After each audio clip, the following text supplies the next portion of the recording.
প্রিয় ভাইরা আমার, আপনারা জানেন শহীদ রাষ্ট্রপতি জিয়াউর রহমান না হলে পৃথিবীর মানচিত্রে বাংলাদেশ নামক একটি দেশ স্থান পেত না।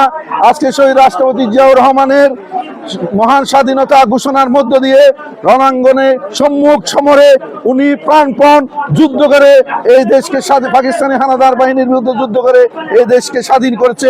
যুদ্ধের অগ্রনায়ক, বাংলাদেশ জাতীয়তাবাদী দলের প্রতিষ্ঠাতা চেয়ারম্যান, বাংলাদেশি জাতীয়তাবাদের প্রবক্তা, বহুদলীয় গণতন্ত্রের প্রবক্তা শহীদ রাষ্ট্রপতি জিয়াউর রহমানের ৪৬তম মৃত্যুবার্ষিকী উপলক্ষে বাংলাদেশ জাতীয়তাবাদী যুবদল চট্টগ্রাম উত্তর জেলার পক্ষ থেকে শহীদ জিয়ার প্রথম মাজার প্রাঙ্গণে আজকে আমরা উত্তর জেলা যুবদলের পক্ষ থেকে পুষ্পমাল্য অর্পণ উত্তর আজকের এই সংক্ষিপ্ত সমাবেশ উপস্থিত চট্টগ্রাম উত্তর জেলা যুবদলের সিনিয়র সহসভাপতি সাবেক ছাত্রনেতা ইউসুফ চৌধুরী, সহসভাপতি শাহিদ কামাল, সহসভাপতি নাসির উদ্দিন, সম্পাদক মন্ডলীর সদস্য মাসুদ, রাউজান উপজেলা যুবদলের সংগ্রামে আহ্বায়ক ওয়াসিম, পৌরসভা যুবদলের আহ্বায়ক মহিউদ্দিন,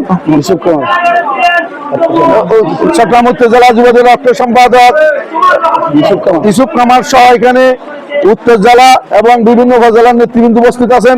সবাইকে এখানে উপস্থিত হয়ে আজকের মাজারে পুষ্পমাল্য অর্পণ করার জন্য সবাইকে ধন্যবাদ জানাচ্ছি, কৃতজ্ঞতা জানাচ্ছি।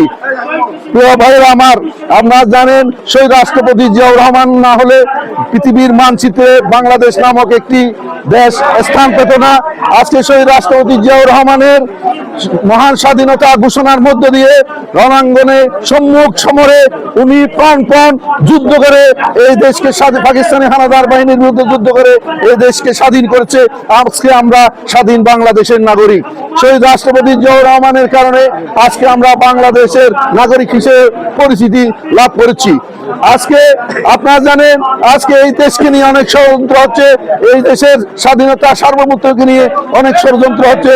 বিগত ফ্যাসিস্ট সরকার এই দেশকে ভারতের অঙ্গরাজ্য বানানোর অনেক ষড়যন্ত্র করছে, কিন্তু আমাদের ভারপ্রাপ্ত চেয়ারম্যান জননেতা তারেক রহমানের দৃঢ় নেতৃত্বের কারণে সেটা সম্ভব হয়নি। আজকে এই ফ্যাসিস্ট সরকার ফ্যাসিস্ট পলায়ন করেছে। আজকে ফ্যাসিস্ট মুক্ত বাংলাদেশ আমরা আছি, একটি মুক্ত পরিবেশে আছি। আজকে নির্বাচন নিয়ে তাল বানা হচ্ছে, ষড়যন্ত্র হচ্ছে। আমাদেরকে ঐক্যবদ্ধ হয়ে সেই সব ষড়যন্ত্র রুখে দিতে হবে সবাইকে। আজকে আমাদের সেই রাষ্ট্রপতি জিয়াউর রহমানের জন্য দোয়া করার জন্য অনুরোধ করছি।